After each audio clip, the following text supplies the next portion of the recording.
Are you living your life for yourself or for how others see you? Hi, I'm Scarlett Classic, and welcome to Classic Advice, a mental health podcast offering guidance for resilient souls, anchoring calm amid the chaos.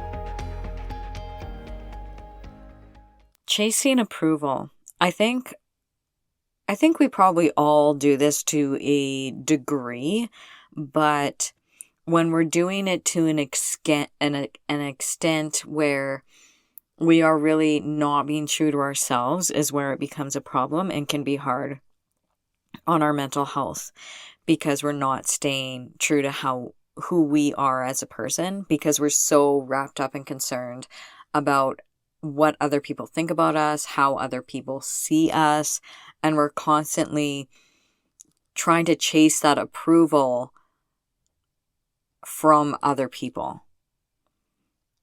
And it feels normal, like being nice or easygoing or liked, like we can frame it in that way. Well, I'm just so easygoing, and I'm just being nice, or I am, you want to be liked by people, because I get this because I was very much a people pleaser in the past. But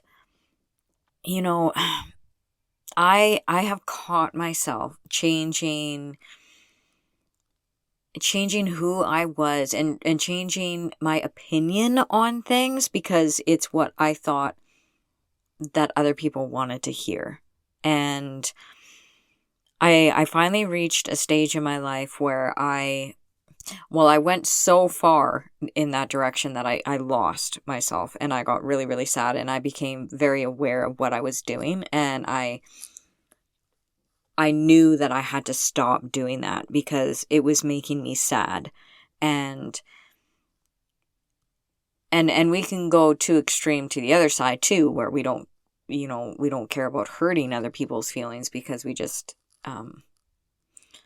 we go too far to the other way. But it's not about blaming. I'm not trying to make you feel bad, and I'm not trying to make myself feel bad about how I was and managed things in the past. It's just, I guess this episode, I just wanted to bring awareness to myself, to you, on this whole issue about chasing approval when it comes to, our mental health, and are we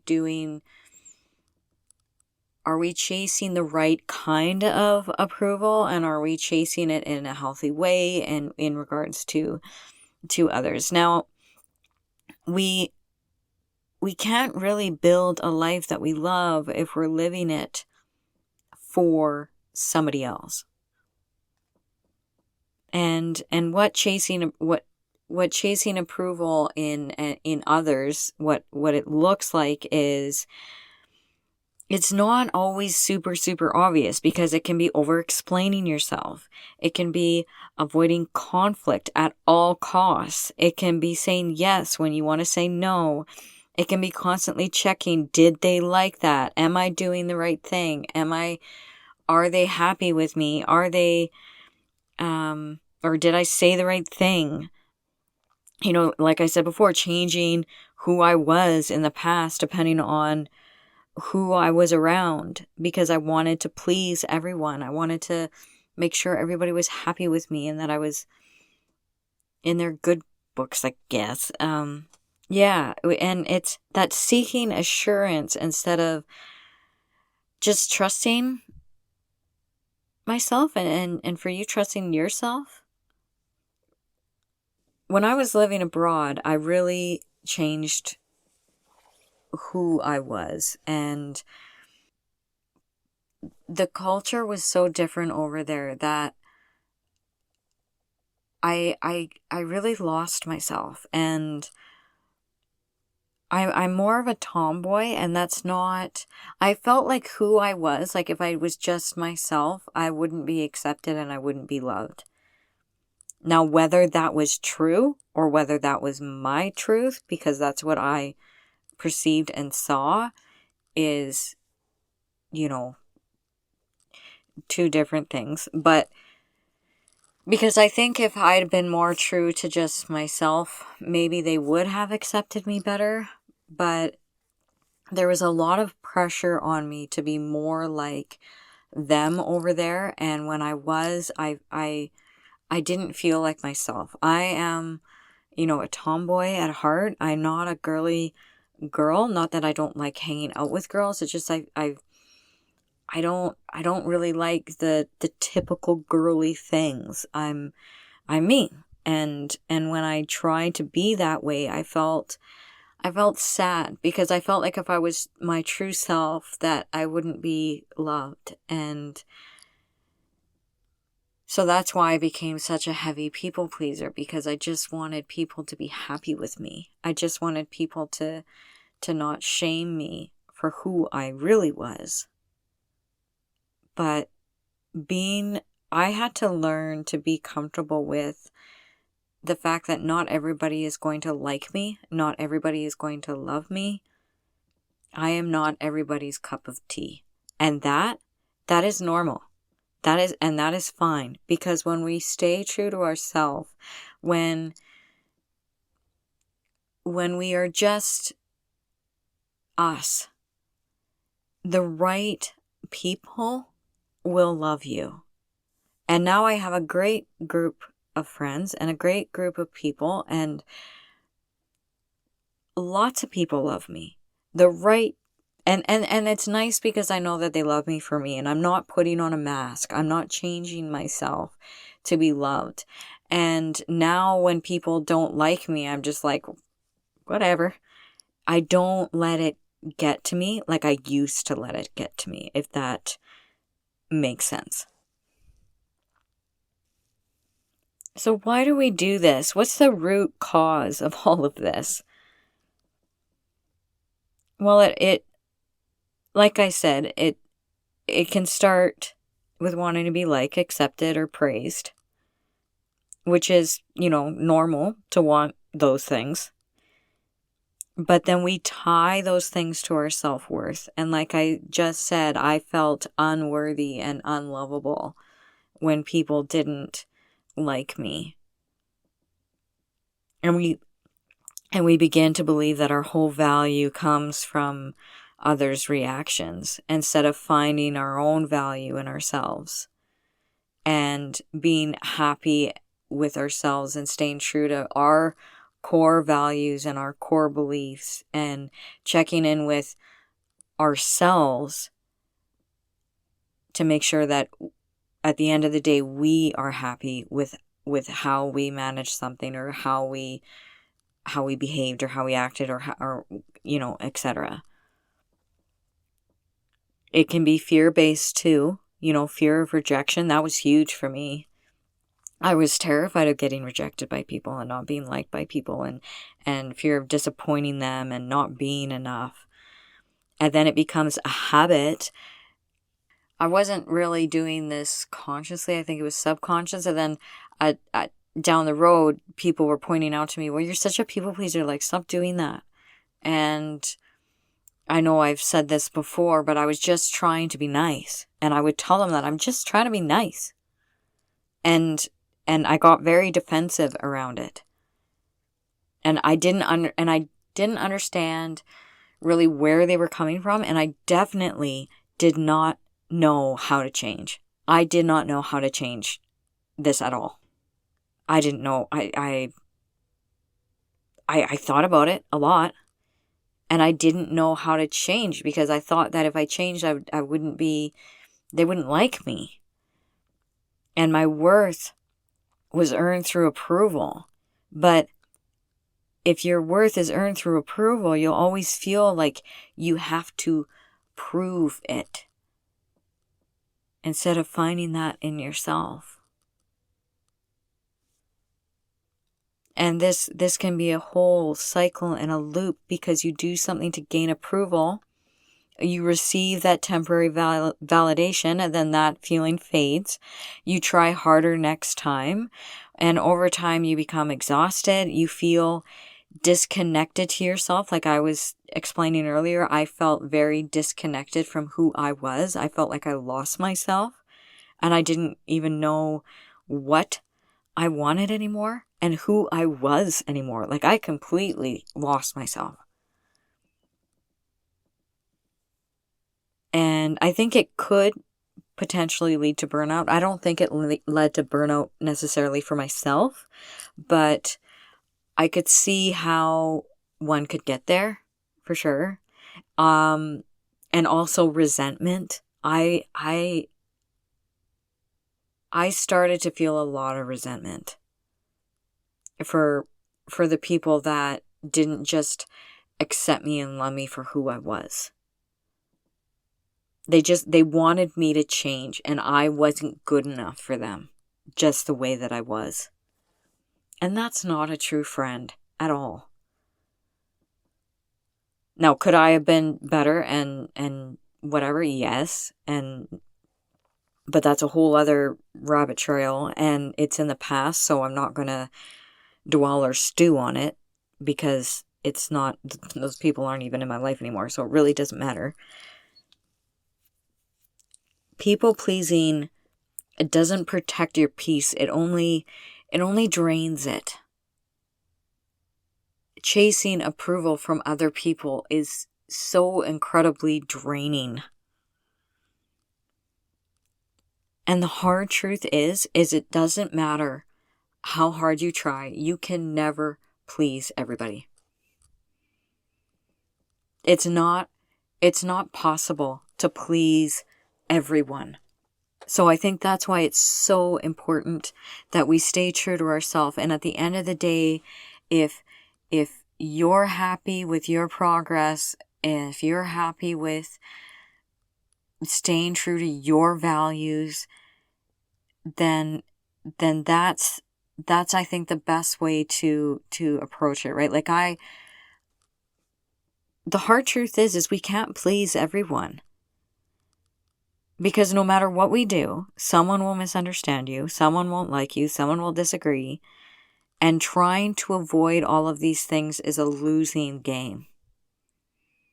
But if we stay true to us, if we walk our integrity line and our honesty line and our core values and beliefs, and stay true to us, then that's where our approval should come from. So, for example, one action can get different responses from different people. So, for example, 2 people invite me out to, say, a party or something. And I say no to both of them because I already had a prior commitment to say I'm really behind on this, and this is really important to me, my podcast and recording. And I say, look, I'm really sorry, but this weekend is really full. I'm behind on my podcast, and I really just, I need to tune back into this. I have a lot of work to get done, and I'm sorry, but I'm not going to make it. Person A might be, completely understanding, be like, oh, I understand that is something that's really important to you. You're trying to be there for other people, and you're trying to make something of this. And I understand that that's important to you. When would work for you? And I say, okay, well, maybe let's try in 2 weeks, because by then I'll make sure that I'm caught up, and I'll make the time for you. Person B, same thing. I tell them the same thing. I'm sorry, I'm really behind on my podcast. I really just need to take that day and get caught up and do my thing and whatever, because it's important to me. And they say, oh my goodness, I can't believe you're putting that in front of me. How could you put that in front of, your best friend or whatever? Do you understand what I'm trying to get at? Is the same action can get 2 completely different responses out of people, because one person will understand where you're coming from and another person won't get it. And it doesn't matter how much explaining you do. It doesn't matter how much reasons or whatever that you give them. They just don't understand, because they don't understand why that thing is important to you. And it can be anything. It can be volleyball. It could just be some self-care time because you've been run ragged. I actually overheard a conversation in a parking lot. I was just walking by two people, and one person said to the other person, "Oh, well, you'll need to come and visit us." And she said, "Oh man, I can't remember the days. I only have so many days off." I thought she said 9 days. So she must be taking like a vacation or whatever. And I really been running so hard. I need some me time. She literally said that as I walked right by her, and I was like, yeah, I get it. I totally get it. And the other girl,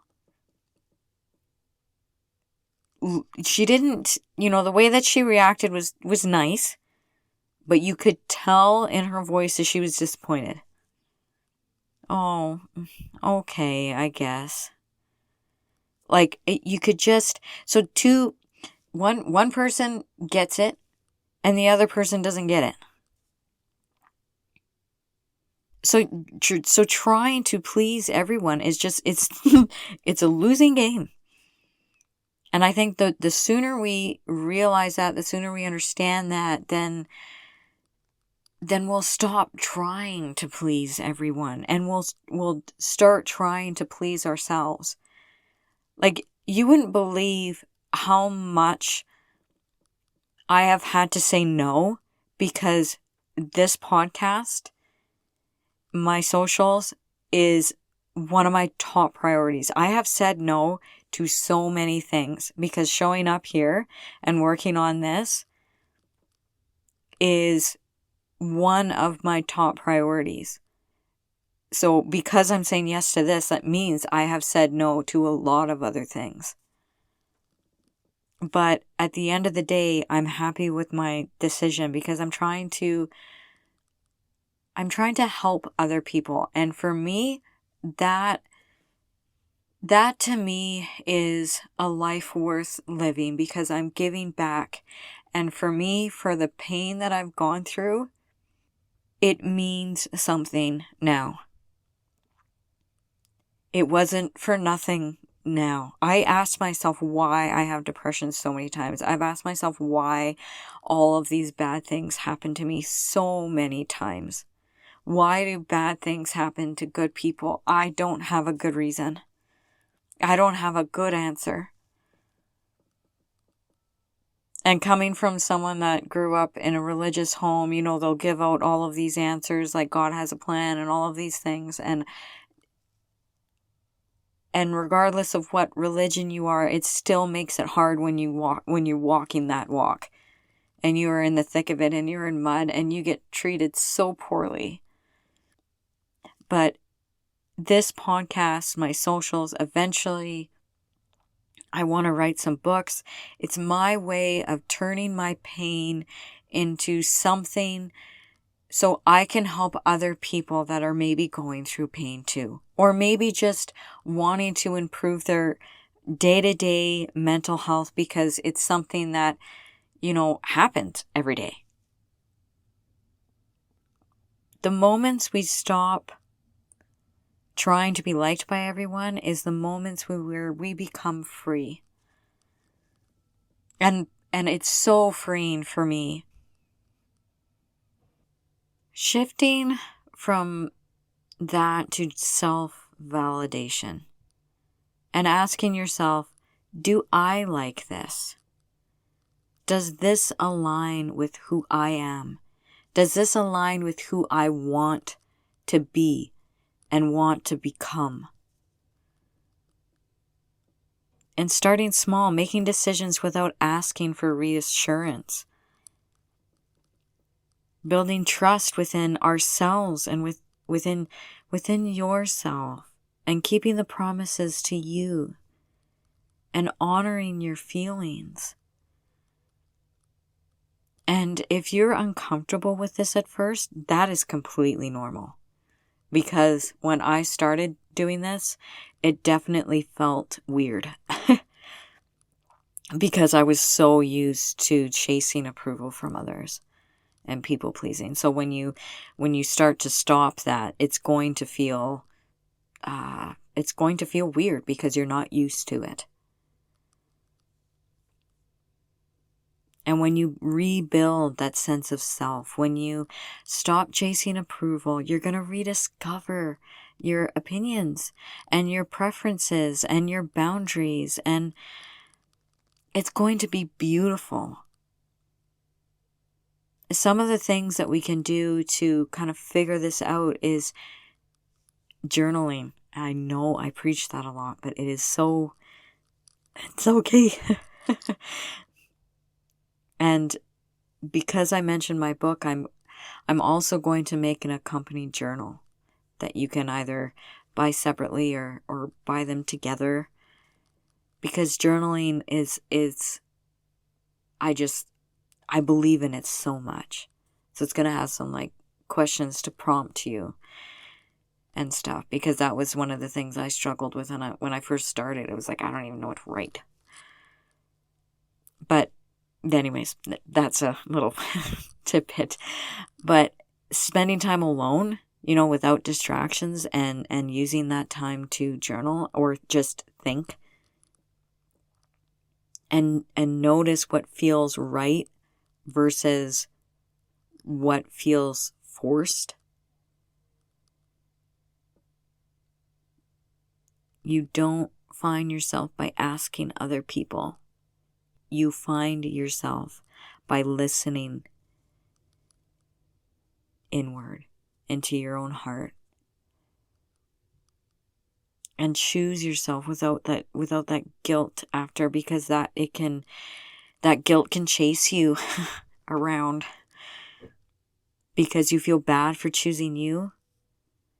And this is, I think, where I struggled with a lot, because I felt that guilt of saying no. And I felt guilty because I thought I was disappointing other people. But if you're not hurting people, you're just being honest with you. And that boundaries of self-respect. That example I gave of two people asking me out, of me saying no because I was behind on this and I really needed to get on top of it because it's important to me. That is self-respect. That is me putting boundaries because I'm trying to make something of this and it's very important to me. So that's that self-respect boundary line. And normalize that for yourself. People may react, but that doesn't mean that you're wrong. And I've been tracking the number of views and listens that I get. And now when I get that response from people, I'll be like, look, I understand that you don't see the value in this.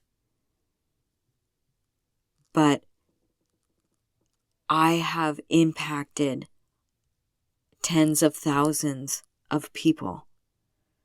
I think I'm at 67 something thousand. So, since I started, all time. So that's a big number.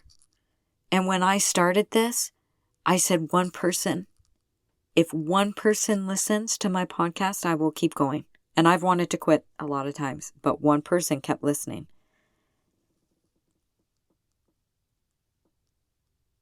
At least, minimum.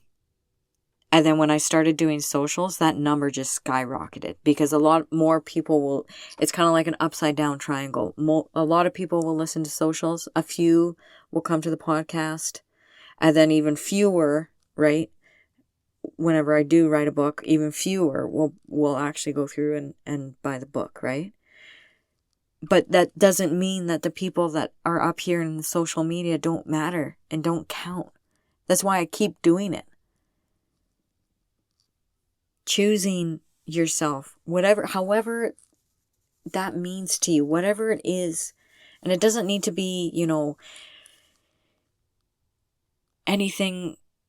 And it can just be a day of self-care.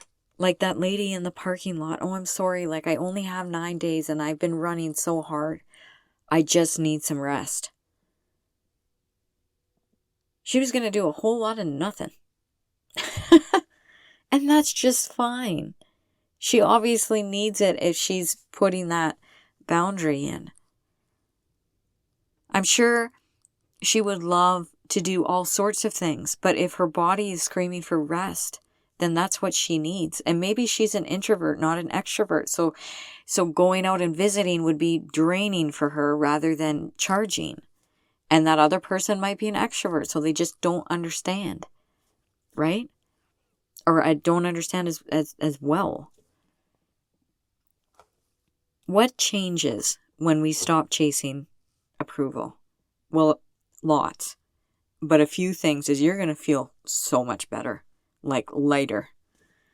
It's like a weight of the backpack you put down that, hurts your shoulders, and you don't have the waist strap to like put it on your hips.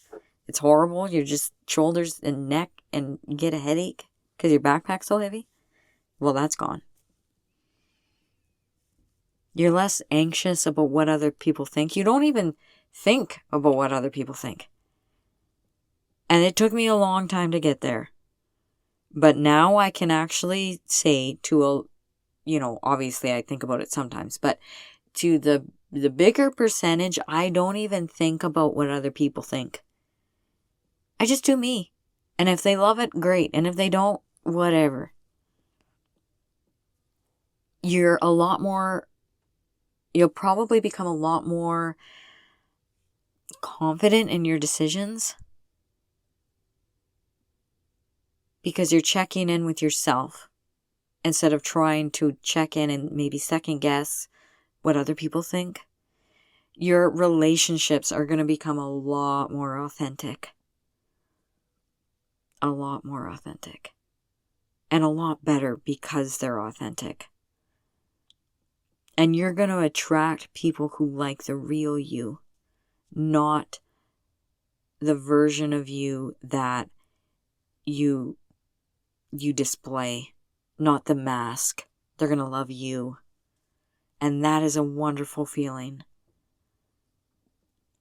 The right people don't need a performance. They just need you. Are you seeking approval from others? Or are you seeking self-validation? I would encourage you to make one decision today just purely for yourself. This is a process, not an overnight shift. So have patience with yourself to practice this, and over time it's going to get easier and easier. And remember that you don't need permission to be who you really are. Thank you for tuning in to Classic Advice, guidance for resilient souls. May you stay anchored in what steadies you, rise resilient through what challenges you, and carry calm into whatever comes next. Take care. Love ya. Bye.